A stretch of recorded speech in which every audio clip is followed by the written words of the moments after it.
और आया ऐसा भात भरा महाराज, जो ना तो पहले भरा गया ना ही आगे भरा जाएगा। सुदामा को विश्वास था, घर में एक रोटी खाने के लिए नहीं, सुबह खाया तो शाम को खाने के लिए मिलेगा कि नहीं मिलेगा नहीं मालूम, लेकिन कन्हैया पे विश्वास है। और मिलने के लिए गए महाराज, वो सुदामा को भगवान ने दिया। सुदामा ने मांगा नहीं कि मांगा। भगवान द्वारिकाधीश, आप सुनेंगे 7वें दिन की कथा में, 3 तरह के 4 तरह के चावल, कोई छोटे चावल, कोई बड़े चावल, कोई पीले चावल, कोई बासमती चावल, फटे कपड़े में बांध करके छिपा करके खड़े हैं। और सुदामा जी के शरीर की हड्डी हड्डी चमक रही है, धोती 20 जगह से फटी हुई है, पांव में कांटे लगे हैं, चरण पादुका नहीं है, सर पर पगड़ी नहीं है। भगवान कृष्ण पूछते हैं, सुदामा जी कैसे हो? सुदामा जी कहते हैं, अरे लाला, मेरो जैसो सुखी तो संसार में कोई भी ना है। खूब तेरो भजन करें, खूब आराम से रहे लाला, कोई भी समस्या ना है। भगवान कृष्ण समझ गए, अरे सुदामा जी, वो तो आपके शरीर को देख करके पता चल रहा है, आपके शरीर की हड्डी हड्डी चमक रही है, आपकी धोती 20 जगह से फटी है। लेकिन सुदामा ने एक बार भी नहीं कहा कि कन्हैया ये दे दे। भगवान कृष्ण पोटली को देख रहे हैं और पोटली को ली है तो महाराज तो चावलों को खाया। भगवान कृष्ण कहते हैं, सुदामा को आज मैं वो दूंगा जो कभी किसी को नहीं दिया है। जो मैं सुदामा को दूंगा, आज तक किसी को नहीं दिया है। और आप सुनेंगे, पहली मुट्ठी खाई है चावलों की, स्वर्ग सुदामा के नाम किया। दूसरी मुट्ठी खाई, पूरा पृथ्वी लोक का वैभव सुदामा को प्रदान करता हूं। तीसरी मुट्ठी में बैकुंठ, अपना बैकुंठ देने लगे। माता रुक्मिणी ने हाथ पकड़ा, अरे कृष्ण, हे कन्हैया, आज अपना बैकुंठ भी सुदामा को दे रहे हो, आज सब कुछ सुदामा को दे दोगे तो क्या स्वयं तुम सुदामा बनना चाहते हो? माता रुक्मिणी ने हाथ पकड़ा है। और सुदामा को भगवान ने क्या दिया, ये सुदामा जी को नहीं पता चला। टूटी झोपड़ियां छोड़ करके आए थे और हाथ जोड़ करके वापस जब आए तो देखा, जहां टूटी झोपड़ी थी वहां बड़े बड़े सोने के महल खड़े हैं। तो भगवान कब क्या देते हैं कुछ पता नहीं चलता, क्योंकि ये देता है तो छप्पर फाड़ के देता है, देता है तो छप्पर फाड़ के देता है, लेता है तो चमड़ी भी उधेड़ लेता है महाराज। ये तो हमें सुख मिलता है अब हमारे कर्मों से, दुख भी मिलता है हमारे कर्मों से। तो लिखा, परमात्मा के चरणों में निस्वार्थ भक्ति होना मानव जीवन का परम धर्म है। परमात्मा की भक्ति करें लेकिन उससे कुछ मांगे नहीं। आपको मालूम है, भरत जी महाराज, आपने पिछली बार कथा में सुना, जब राम जी को लेने के लिए गए तो माता गंगा प्रकट हो गई और कहा कि हे भरत, मांगो, क्या चाहिए? भरत जी ने कहा कि धर्म न अर्थ न काम रुचि गति न चयहु निर्वाण, कि धर्म न अर्थ न काम रुचि गति न चयहु निर्वाण, जन्म जन्म रति राम पद ये है वरदान।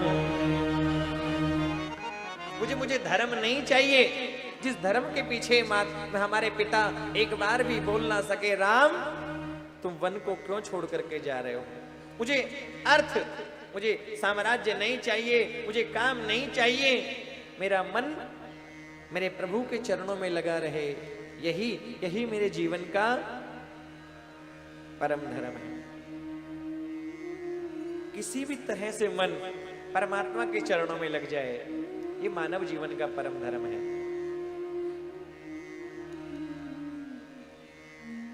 भगवान नरसिंह प्रकट हो गए, प्रहलाद जी को गोद में बिठा करके बैठे हैं और दुलार कर रहे हैं, प्यार कर रहे हैं और पूछते हैं कि हे प्रहलाद, तुम मांगो, जो तुम मांगोगे मैं दूंगा।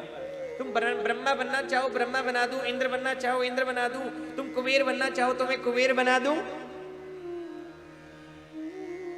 ब्रह्मा आकाश में खड़े हैं, इंद्र आकाश में खड़े हैं, कुबेर खड़े हैं और सोच रहे हैं पता नहीं किसकी गद्दी खतरे में पड़ेगी। ब्रह्मा जी सोच रहे हैं, अरे भगवान को देर थोड़ी लगती है, बोल देंगे ब्रह्मा जी तुम पद से हट जाओ, आज से ये प्रहलाद ब्रह्मा के स्थान पर बैठेगा। भगवान चाहे जिसको ब्रह्मा बना दे, चाहे जिसको इंद्र बना दे, प्रहलाद गोद में बैठा है और नरसिंह भगवान बोलते हैं प्रहलाद तू जो मांगेगा मैं तुझे दूंगा। प्रहलाद जी कहते हैं प्रभु जो मांगूंगा सो देंगे। बोले हाँ तो नन्हे से मुंह से बोल तो सही, तुझे मांगने में देर होगी मैं देने में देर नहीं करूंगा। और प्रहलाद जी ने क्या मांगा मालूम? बता सकते हैं आप क्या मांगा?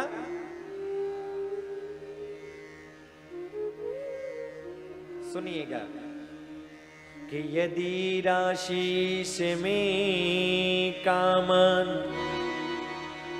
वरास्त्वां वरदर्शभ कामानामृत संदोहम भवतस्तु वृणे वरम।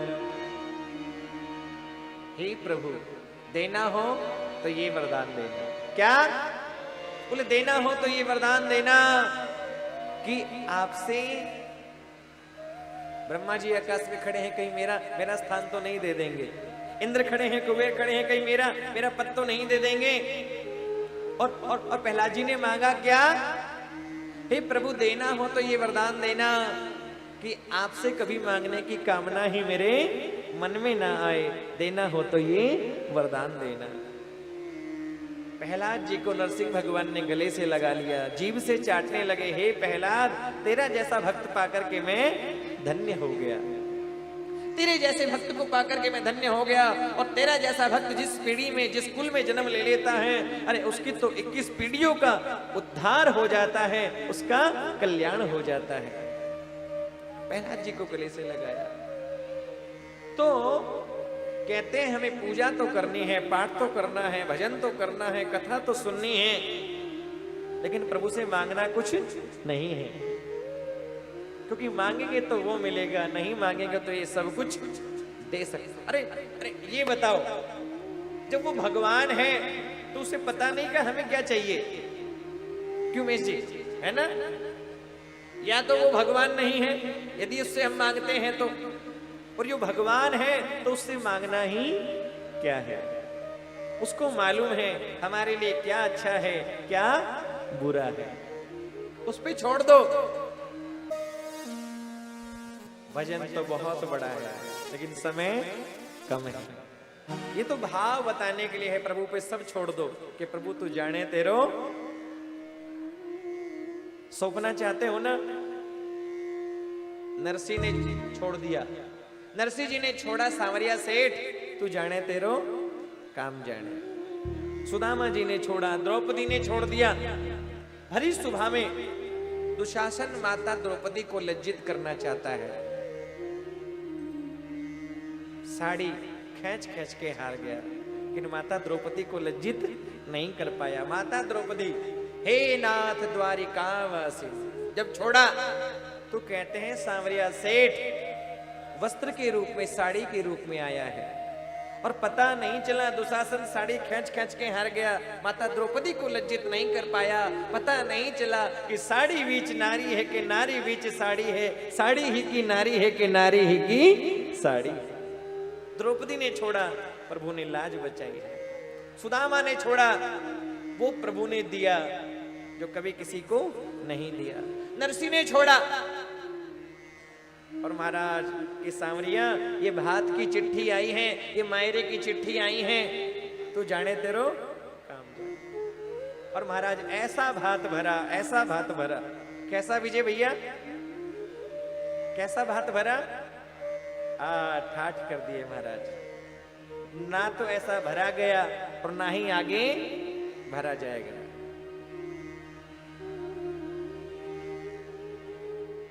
ऐसा दिल है हमारे सामरिया सेठ का, हमारे विनोद भाई की तरह, है ना? मुझे विनोद सोनी जी को जब देखता हूं मुझे सामरिया सेठ ही याद आ जाते हैं महाराज, है ना? ये भी हमारे सेठ हैं, है ना? एक बार हमारे विनोद भाई के लिए ताली बजाइए जरा। सब हमेशा प्रसन्न रहते हैं, सबको प्रसन्न रखते हैं। प्रभु पे छोड़ के तो देखो, जब छोड़ोगे तो सब संभाल लेगा। प्रभु से मांगना कुछ नहीं है, परमात्मा के चरणों में निस्वार्थ भक्ति हो, यही मानव जीवन का परम धर्म है। आपने कहा किसको पूजें किसको छोड़ें, तो देखो छोड़ना किसी को नहीं है और विश्वास एक में रखना है, निंदा कभी किसी की नहीं करनी है, क्योंकि सबके अंदर वही विराजमान है। वो ही राम है, वही कृष्ण है, वही नरसिंह है, वही वामन है। जब माता कौशल्या ने बुलाया तो वो राम बन के आया है। जब माता देवकी ने बुलाया तो वो कृष्ण बन के आया। जब भक्त प्रहलाद ने बुलाया तो वो आधे नर आधे सिंह के रूप में, नरसिंह रूप में प्रकट हुआ।